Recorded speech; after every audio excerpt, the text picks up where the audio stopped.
ఈరోజు తెలంగాణ రాష్ట్రంలో బీసీలకు 43% రిజర్వేషన్ కల్పిస్తామని చెప్పి 42% రిజర్వేషన్లు కల్పిస్తామని చెప్పి ఈ ప్రభుత్వం ఏదో ప్రయత్నాలు చేస్తుంది. మన కేబినెట్ తీర్మానం చేసింది. ఆ కేబినెట్ తీర్మానాన్ని మళ్ళీ గవర్నర్ కు మేము పంపి చట్టబద్ధత కల్పించి ఎన్నికలకు పోదామని చెప్పి ఈ ప్రభుత్వం చెబుతుంది.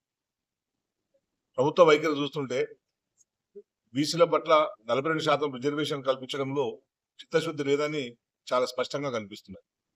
ఎందుకంటే ఆల్రెడీ ఈ ప్రభుత్వం బీసీలకు 42% రిజర్వేషన్లు కల్పించాలని చెప్పి అసెంబ్లీలో తీర్మానం చేసి అది కేంద్రానికి పంపించింది. కేంద్రానికి పంపించడం అంటే గవర్నర్ ఆమోదం ఉన్న తర్వాతనే కేంద్రానికి ఆ బిల్లు పోతుంది. అది ఇప్పుడు రాష్ట్రపతి దగ్గర పెండింగ్ గా ఉంది.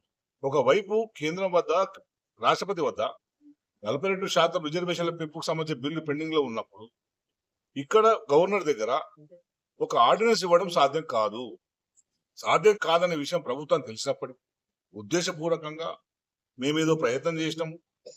మా ప్రయత్నం చేసినప్పటికి కూడా ఇది సాధ్యం కాలేదని కేంద్ర ప్రభుత్వం మీదనో ఇంకెవరి మీదనో నేపాన్ని మోపే ప్రయత్నం ఈ ప్రభుత్వం చేస్తుంది అనేది మనకు చాలా స్పష్టంగా అనిపిస్తుంది.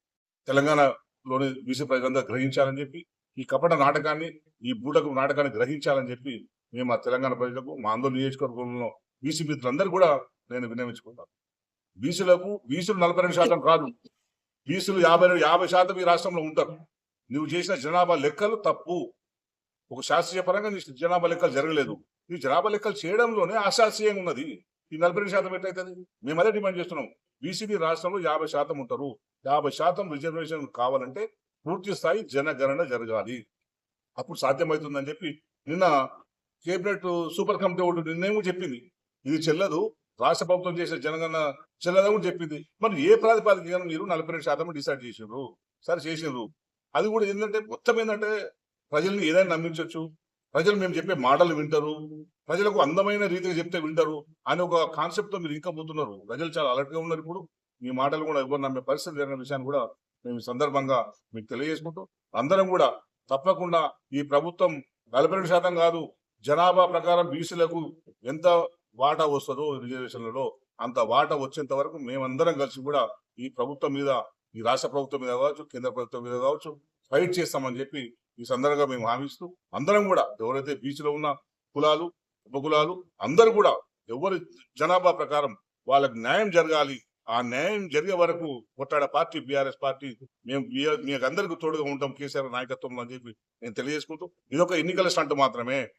లోకల్ బాడీ ఎలక్షన్స్ పెట్టదలుచుకున్నారు కనుక బీసీ రిజర్వేషన్ ముందుకు తీసుకొచ్చి 42% మేము ఇస్తున్నాము, కానీ కోర్టు దీన్ని కొట్టేసింది, మా పార్టీ తరఫున ఇస్తామని చెప్పి మీరు తప్పించుకునే ప్రయత్నం చేస్తున్నారు అన్న విషయాన్ని కూడా మనందరూ కూడా ప్రజలందరూ కూడా గ్రహించాలని చెప్పి మేము అందరూ తెలియజేసుకుంటూ, మా నియోజకవర్గం కూడా అన్ని గ్రామాల్లో మా నియోజకవర్గంలో కూడా బీసీ జనాభా ఉంటుంది.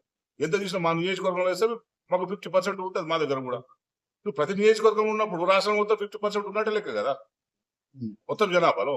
సో అందుకే మేమేం చేస్తున్నామంటే ఈ ప్రభుత్వం కపట నాటకాన్ని కట్టిపెట్టాలని చెప్పి మేము డిమాండ్ చేసుకుంటూ ప్రభుత్వ తీరును మనందరం కూడా ప్రతి మండలంలో, ప్రతి గ్రామంలో ఎండగట్టాలని చెప్పి నేను మా పార్టీ కార్యకర్తలు కూడా విన్నవించుకుంటున్నాను. జై తెలంగాణ.